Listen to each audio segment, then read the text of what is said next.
Hello and welcome to the Pretty Good Gaming Daily Triple. That's your no shit gaming news video. 3 news stories in one video with zero faff. 2K games are among the worst in the industry at finding new ways to piss off its fans, and it's only gone and done it yet again with NBA 2K21. The basketball game already launched back in September with all your typical AAA microtransaction trimmings, but now is getting in-game ads to boot, just like its previous iteration. Ads were present in both NBA 2K20 and 2K19, but 2K Games has outdone itself this time as these ads have arrived just 1 month after release. This is a similar tactic to what we've all seen before with the likes of Activision reneging on no microtransactions promises conveniently after the review period of a game has passed. News outlet Stevivor caught an ad for the Oculus Quest 2 that appears during loading screens and it seems to be unskippable. The ad shown is shorter than the full load screen and runs for just a few seconds, so many will say that it's not that bad, but that still doesn't make it acceptable in a full-priced game which already had microtransactions out the wazoo on top. In previous versions, the ad lingered even after the game had loaded, so perhaps this case isn't quite as bad as that, though it is still horseshit. The ad must be run in full before the player can even press continue and get to the actual game,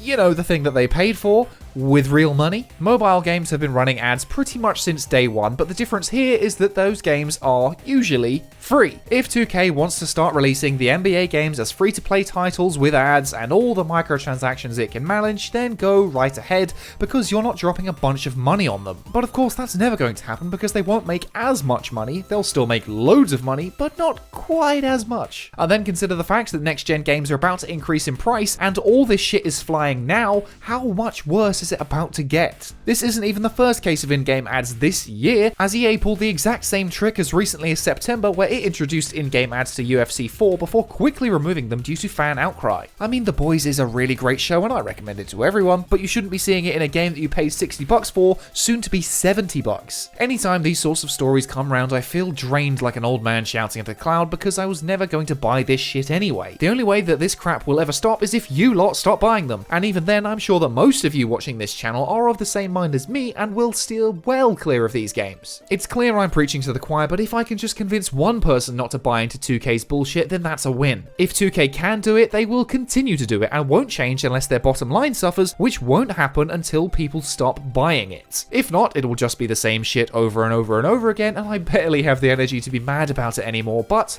I'll keep trying. There really isn't anything else to say about this one that hasn't already been said in every other video by every other creator about all of this kind of crap, so I'm just going to move on to the next story. A few weeks ago, Xbox made waves across the games industry by purchasing ZeniMax, the company behind Bethesda, for a whopping $7.5 billion. That left many questions about the future of Bethesda titles like The Elder Scrolls and Fallout, but more importantly, whether they will be exclusive to Microsoft platforms. In a 48-minute interview with Kotaku, Xbox boss Phil Spencer discussed, among other things, that big Bethesda deal in a series of vague non-committal statements that seemed to indicate what Sony fans had feared. When Spencer was questioned about whether Microsoft would see a return on the $7.5 billion investment, he quickly said yes, before continuing, "This deal was not done to take games away from another player base like that. Nowhere in the documentation that we put together was, how do we keep other players from playing these games? We want more people to be able to play games, not fewer people be able to play games." So Microsoft doesn't want to stop you playing your favorite games, but it's probably going to if you're on PS5. All that echoes the image that Xbox has been putting forward for a while now, about gamers coming first. The current business model seems to be that Microsoft doesn't care where you play your games as long as you're playing them on a Microsoft-powered platform, i.e. Xbox or PC, but also Game Pass and xCloud,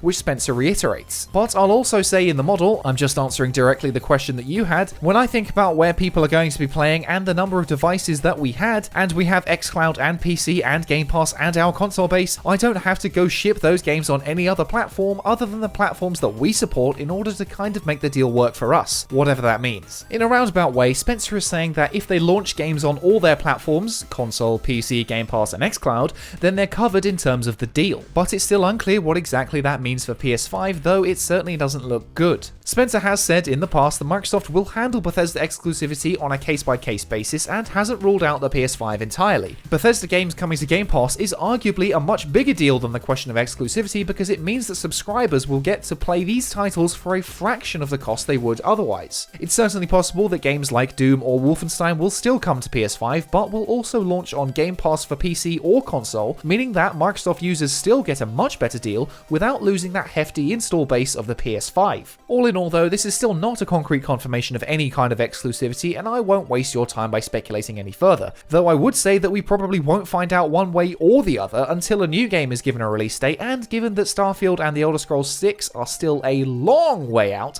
I'd wager that we'll still be waiting quite a while for any sort of straight answer. And finally, something much more fun to finish up. Mario Kart is one of my favourite games, and I regularly play the Switch version with my friends. Recently though, Nintendo launched a new Mario Kart game called Mario Kart Home Circuit, which combines the normal game with augmented reality to allow you to race through your own house. The game works by using a remote-controlled car with a camera feed directly to your Switch, which controls the car as you move it through a custom course laid out through your home. Now, blue shelling your friends with your very own racetrack sounds like great fun, but some people are being faced with additional track hazards. Virtual hazards and obstacles are nothing new to Mario Kart, but real cats are becoming a real problem for some racers. What makes this better is that all the cats are reacting differently. This one was cautiously inquisitive about the little remote-control car. This guy was much more aggressive like Godzilla or King Kong and really wanted to hurt Mario. I mean, we've all been there, right? This one was content to calmly spectate from the sidelines, but later the same cat clearly got distracted and had to leave to go yak up a hairball. Very nice. The game is still pretty pricey at 100 quid a pop, but if I had a cat, I would absolutely buy the game just so that I could terrorize the poor thing. This was actually the first story I found for today's Daily Triple and is easily the most fun, but it's not controversial so no one will care, but I think it's hilarious. If you made it this far and enjoyed the story, please let me know in the comments because I much prefer covering fun things like this, and the constant negativity can be a real downer. And that's it for today. If you enjoyed this no shit format, go ahead and give the video a like to give it a boost, hit subscribe and the bell if you want to stay up to date on all future installments,